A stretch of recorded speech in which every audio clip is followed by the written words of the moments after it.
నమస్కారం ఐడ్రీమ్ ప్రేక్షకులకు స్వాగతం. లలిత సహస్రనామం చాలామంది చదువుతూ ఉంటాం.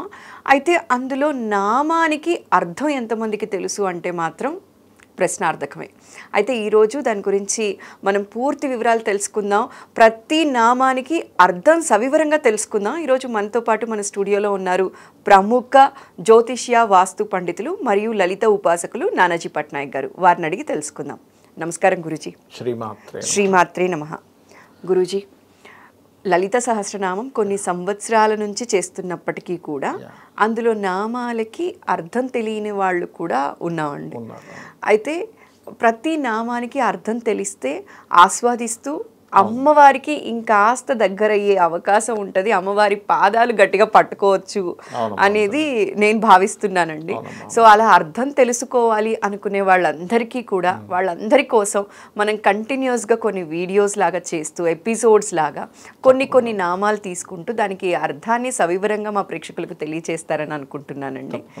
ఈరోజు మొదలుపెట్టి శ్రీమాత్రే నమః అనే నామం దగ్గర నుంచి కూడా మనం స్టార్ట్ చేద్దాం. శ్రీ మహారాజ్ని శ్రీమత్ సింహాసనేశ్వరి చెప్దాము. అయితే దీనికంటే ముందు అందరూ తెలుసుకోవాల్సిన విషయం ఏమిటి అంటే, వీటిని అపౌరుషములు అంటారు. అపౌరుషములు అంటే ఎవరు రచించినటువంటిది కావు ఇవి. ఓకే. ఇప్పుడు కొన్ని ఉన్నాయి, వాళ్ళు రచిస్తారు, కొన్ని ఇవి రచించినవి కాదు, వేదముతో సమానం ఇవి. ఓకే. ఎందుకు అంటే ఆ నిండు సభలో బండాసురుడికి సంబంధించి, అంటే బండాసురుడు వీళ్ళందరినీ ఇబ్బంది పెడుతున్నారంటే అమ్మవారు అవతారం దాల్చి అయిపోయిన తర్వాత నిండు సభలో చెప్తారు, అమ్మవారిలో నుంచి 8 కిరణాలు బయటకు వస్తాయి. ఆ 8 కిరణాలు రూపాల్లో బయటకు వచ్చి వాళ్ళు వసిన్యాది వాగ్దేవతలు అంటారు వాళ్ళని. ఆ వసిన్యాది వాగ్దేవతలు ఎవరైతే ఉన్నారో వాళ్ళు అమ్మవారి గురించి కీర్తించారు. అందుకే వసిన్యాది వాగ్దేవత ఋషయ అంటారు. అంటే ఋషులు ఎవరు? ఈ అమ్మవారి, ఈ లలిత సహస్రనామాల కంటే వసిన్యాది వాగ్దేవతలు అంటే అమ్మవారే ఆ రూపంలో బయటకు చెప్పింది. కాబట్టి ఏంటి, ఈక్వల్ టు వేదం. అంటే మీరు ఒక్క నామం చదువుతుంటే వేదమంత్రానికి ఎటువంటి శక్తి ఉంటుందంటే, మీకు ఉన్నటువంటి ఎటువంటి పాపము, ఎటువంటి దోషము చేశారు తెలుసో తెలియకో, అజ్ఞానంలో పోయిన జన్మలో చేశారో, ఈ జన్మలో చేశారో, ఏది చేశారు, ఒక్క నామం అట పట్టుకొని మీరు కనుక రెగ్యులర్గా చేయగలిగితే మీకు ఎన్ని జన్మలు, కొన్ని 100 జన్మల పాపాలని కూడా అది దగ్ధం చేసి ఇంకా ఏమైనా మిగిలి ఉన్నాయా అని అడుగుతుందట. అంత గొప్పది. అయితే దీనికి ఏమిటంటే అమ్మా, ఫస్ట్ మనకి స్పృహ ఉండాలి. ఏదో రచించింది కాదు, ఇది ఈక్వల్ టు వేదం. సో నేను దీన్ని స్పష్టంగా పలకాలి, దీన్ని ఇంత పూనికతో పలకాలి. ఇది ఒక దీంట్లో మనం రెగ్యులర్గా కానీ చేస్తూ ఉంటాం, దీనికి మించింది లేదనిపిస్తుంటుంది అసలు. ఓకే. అయితే మనం ఈరోజు ఒక లైన్ గురించి చెప్తాను అనుకున్నాం కదా గురుజీ. ఇందులో ప్రధానంగా మొదటి నామం మీరు ఇందాక అన్నట్టుగా శ్రీమాత. శ్రీమాత. శ్రీ అంటే ఏమిటి అంటే, శ్రీ అంటే మనం విభూది. శ్రీ అంటే యాక్చువల్ చెప్పాలంటే అమ్మవారు శ్రీ శబ్దంతో, కొంతమంది చూడండి ఎవరికైనా పేరు ముందు శ్రీ రాయిపోతే కూడా కోపం వస్తుంది. విభూది అంటే అర్థం ఏంటో చెప్తాను ఫస్ట్. సూర్య కిరణాలు, సూర్యుడు ఉన్నాడు, సూర్యుడు నుంచి వచ్చే కిరణాలు సూర్యుడికి ఉండేటువంటి విభూది. ఇప్పుడు నీరు ఉందమ్మా, నీళ్ళల్లో దాహం తీర్చేటువంటి గుణమి నీటి యొక్క విభూది. ఓకే. టీచర్లో జ్ఞానం విభూది. ఒక ఆటగాళ్ళలో టాలెంట్ విభూది. ఓకే. విభూది అంటే దాంట్లో ఉండేటువంటి మెయిన్ ఇది, మెయిన్ ఎసెన్స్. స్త్రీ మాత అంటే అన్ని విభూతులు ఉన్నటువంటి తల్లి. ఓకే. ఓకే. అయితే ఇక్కడ ఎవరైనా సరే జన్మజాతకంలో కనుక, ఎవరికైనా జన్మజాతకంలో ఇన్సెక్యూరిటీ ఫీలింగ్ ఉంటుంది చూసారా, అమ్మో నాకేమవుతుందో. కొంతమందికి ఉంటుందమ్మా, అమ్మో నాకేంటో, నాకు రేపేంటో, ఎల్లుండి ఏంటో, నా జీవితం ఏంటో, నేను ఎలా సర్వే అవుతాను భయపడుతూ ఉంటారు. అలాంటి వారు కనుక శ్రీమాత్రే నమః అంటే, అమ్మా నీకు నమస్కారము, ఈ జగత్తును మొత్తం తల్లిగా ఉన్నటువంటి నీకు నమస్కారం. అయితే ఎలాంటిది, అన్ని జీవుల్లో ఉండేటువంటి మదర్లీ నేచర్ ఈజ్ అమ్మవారు. ఓకే. ఎక్కడి నుంచి వస్తుందమ్మా మర్చిపోండి, ఒక పిచ్చుకుంది, ఒక పిట్టుంది, దాని కడుపులో గుడ్లు ప్రారంభమయ్యాయి అనగా దానికి ఎట్లా తెలుస్తుందో ఏమో తెలియదు, ఎక్కడా నేర్చుకోదు, చక్కగా గూడు కట్టేస్తుంది, అక్కడ పొదుగుతుంది, దానికి తీసుకొచ్చి పెడుతుంది. ఎవరు నేర్పించారు చెప్పండి దానికి? సృష్టి. ఆ నేచర్ ఇన్బిల్ట్గా ఉంది చూసారా, మదర్లీ నేచర్, దట్ ఈజ్ అమ్మవారు. ఎవరిలోనైనా మదర్లీ నేచర్ ఉంది, దట్ ఈజ్ అమ్మవారు. ఓకే. అలా మీకు రక్షణ ఎవరిస్తారు? ప్రపంచంలో రక్షించే తత్వం ఎవరిది? అమ్మదే. అమ్మదే. ఫస్ట్ మదరే ప్రొటెక్షన్. తండ్రి బయటికి వెళ్ళి సంపాదిస్తాడు, జాబ్ చేస్తాడు, తీసుకొచ్చి పెడతారు, అది ఉంది. తండ్రి పాత్ర తండ్రిది ఉంది, బాధ్యత. నేను తక్కువ చేయట్లేదు. కానీ కంప్లీట్గా కడుపులో పెట్టుకొని కాపాడేటువంటి రక్షణ శక్తి దగ్గర నుంచి పెంచి పెద్ద చేసే వరకు ఉండేటువంటిది ఏదైతే ఉందో అమ్మ. అందుకే శ్రీమాత్రే నమః అనుకుంటే రక్షణ శక్తి మనకు వస్తుంది. ఓకే, అమ్మవారు ఎప్పుడు రక్షిస్తూ ఉంటారు.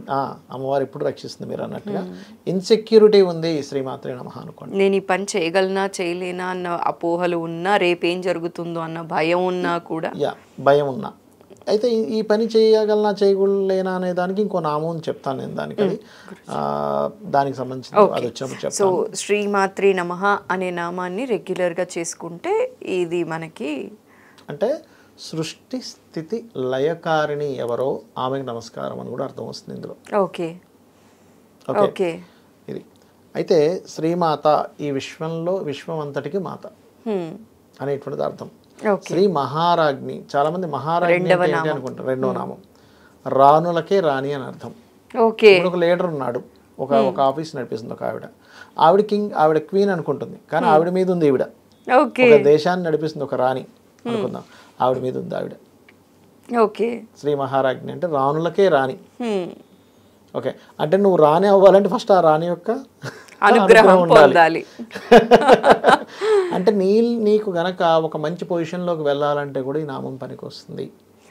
అంటే ఆఫీస్లో ఎక్కడైనా వర్క్ చేస్తున్న వాళ్ళు అప్గ్రేడ్ అవుతూ వెళ్ళాలి అంటే ఇప్పుడు ఫస్ట్ నామము, సెకండ్ నామం, థర్డ్ ఇంకోటి ఉండదు.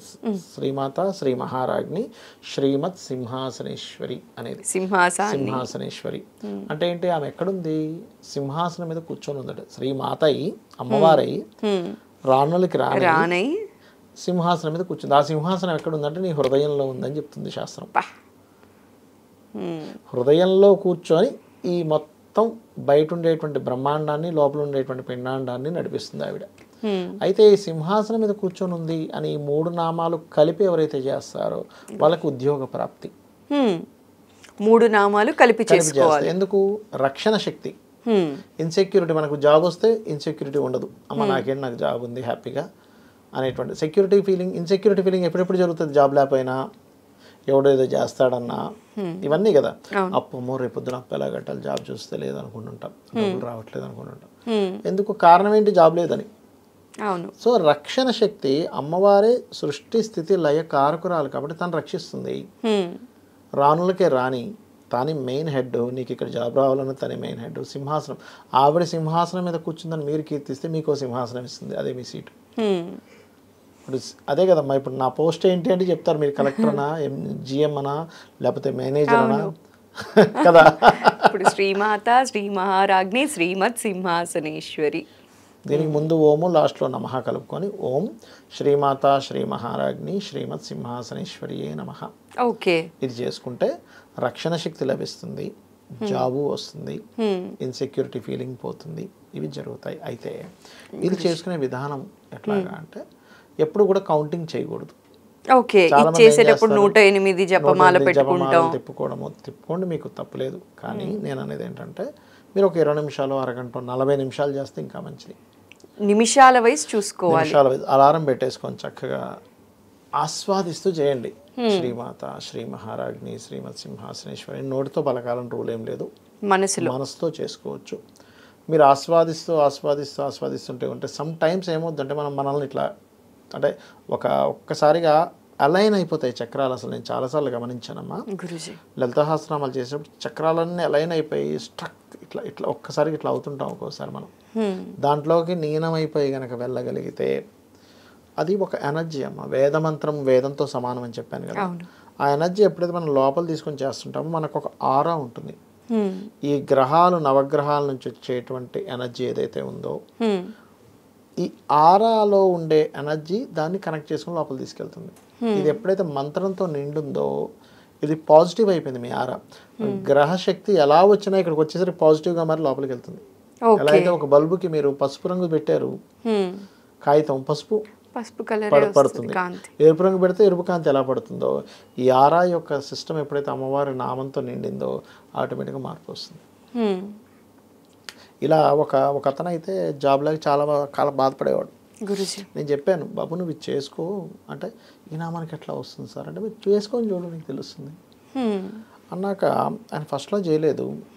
తర్వాత మళ్ళీ ఒక నెల రోజులు 15 రోజుల తర్వాత మళ్ళీ అడిగాడు, నువ్వు ఇది చేసి నువ్వు చూడు, నువ్వు ఎట్లాగో ఖాళీగానే కూర్చుంటున్నావు కదా, నీకు మళ్ళీ ఇది చేస్తే వస్తుందో రాదో ఎందుకు, చేసి చూడు, వస్తే వస్తుంది లేకపోతే లేదు. నాకు నా నమ్మకం మీకైతే నమ్మకం ఉంది, ఖచ్చితంగా వస్తుందని తెలుసు. కానీ ఇప్పుడు ఎలా ఉంటుందంటే అమ్మ, లాజికల్ మైండ్ ఒక్కోసారి యాక్సెప్ట్ చేయదు. లాజిక్సే అడుగుతారు గురుజీ, ఎట్లా వస్తుంది అని అడుగుతుంటారు. నేనేమంటానంటేనమ్మా, ఇప్పుడు చూడండి, ఒక కొండ లోపల కప్పు ఉంటుంది, మీరు చూసే ఉంటారు. ఒకసారి కొండ పగలగడితే లోపల కప్పు ఉంటుంది. కొండలోకి ఎలా వెళ్ళింది కప్ప తెలీదు. అక్కడ లాజిక్స్ వర్కౌట్ అవ్వవు. కొన్నిసార్లు కొన్ని ప్రపంచంలో కొన్ని దేశాలు ఉన్నాయి, అప్పున్న వైపు వెళ్ళిపోతుంటుంది కారు, డౌన్ వెళ్ళినట్టుగా. మీరు చూసారా, నీరు పోస్తే అప్ సైడ్ వెళ్ళిపోతుంటాయి, వాటర్ డౌన్లోకి కాకుండా. ఎందుకు అలా వెళ్తుంది, పల్లెం వైపు వెళ్ళాలి కదా అంటే, కొన్నిసార్లు మీకు లాజిక్స్ అప్లై అవ్వవు. ఎందుకంటే అన్ని లాజిక్స్ని అన్నిటిని నడిపించేది భగవత్ శక్తి. ఆ భగవత్ శక్తిని మీరు పట్టుకున్నారు, అదే నడిపిస్తుంది. మూలాన్ని పట్టుకున్నారు మీరు. ఆ మూలం పట్టుకున్నప్పుడు, మూలం ఎవరైతే నడిపిస్తున్నారో వాళ్ళని అడిగినప్పుడు ఎందుకు మారదు? అంతే కదమ్మా మరి. సో జాబ్స్కి ఎవరైతే ట్రై చేస్తున్నారో, లేదా జాబ్లో ఏదైనా ఆటంకాలు ఫేస్ చేస్తున్న వాళ్ళు, కానీ జాబ్లో మంచి పొజిషన్ కోసం ఎవరైతే ఎదురు చూస్తున్నారో, ప్రమోషన్స్ కోసం చూసే వాళ్ళందరూ కూడా ఈ 3 నామాలు కలిపి ముందర ఓం, లాస్ట్లో నమః పెట్టి కనుక ఒక 40 నిమిషాలు ప్రతిరోజు చేసుకోగలిగితే కనుక వాళ్ళు ఉన్నత ఫలితాలు అనేవి పొందొచ్చు. ఖచ్చితంగా పొందొచ్చు. చాలా చక్కటి ఇన్ఫర్మేషన్ ఇవాళ మా ప్రేక్షకులకు తెలియచేశారండి. ఇలాంటి నామాల గురించి మనం ఇంకా మిగతా నామాల గురించి కూడా వరుసగా మాట్లాడుతూ వద్దాం గురుజీ. ఇవాళకైతే ఇది మా వాళ్ళందరూ ఎవరైతే ఉద్యోగ అవకాశాల కోసం ఎదురు చూస్తున్నారో వాళ్ళందరికీ ఉపయోగపడే వీడియో చేసినందుకు, మాకు ఇన్ఫర్మేషన్ ఇచ్చినందుకు మరోసారి ప్రత్యేక ధన్యవాదాలు గురుజీ. శ్రీమాత్రే నమః. శ్రీమాత్రే నమః.